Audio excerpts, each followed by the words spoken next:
সালাউদ্দিন আম্বারের উদ্দেশ্যে বলতে চাই, আপনি চেয়েছিলেন মত প্রকাশের স্বাধীনতা। এ কেমন স্বাধীনতা ভাই?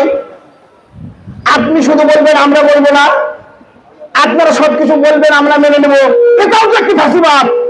এর প্রতিবাদ হওয়া উচিত।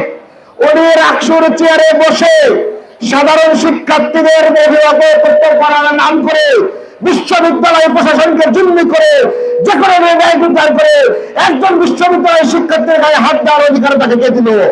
এই প্রত্যক্ষশীল পুলিশশিপ তাকে কে দিল? তিনি যদি ম্যাজিস্ট্রেসি পাওয়ার চান, তিনি বলুন আমার ম্যাজিস্ট্রেসি পাওয়ার দরকার।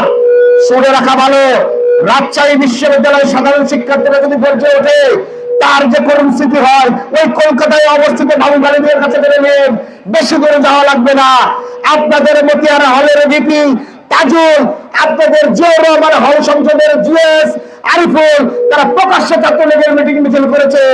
আজকে এখানে ঘোষণা দিয়ে গেলাম, আগামী 48 ঘন্টার মধ্যে এই ঘটনার সুষ্ঠু তদন্ত করে যদি বিচার না করা হয়, টেনে হিচড়ে যারা যারা ছাত্রলীগের মিছিল করেছিল, যারা আমাদের মিছিলে হামলা করেছিল, তাদেরকে পুলিশে সোপর্দ করে দেওয়া হবে বন্ধুগণ।